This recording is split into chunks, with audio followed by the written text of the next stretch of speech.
STAI Stock Analysis and STAI Stock Prediction. Is it a buy right now? Watch this 1-minute video till the end, find out.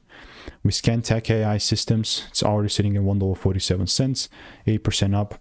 This is exactly how my chart looks like.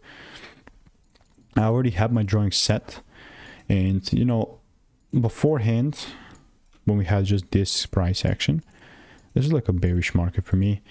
And I don't know if you watch my videos or not, but it obviously kept melting down. And when I say melting, it just kept going down.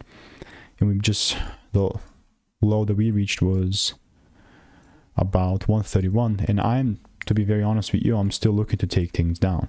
It's not that I'm looking to short or anything. I'm just saying that this is a bearish market for me. Even though it's like almost a 30 million market cap stock, that doesn't mean that it might not go down, right? So if I see it over here, then and only then I'm going to take things down.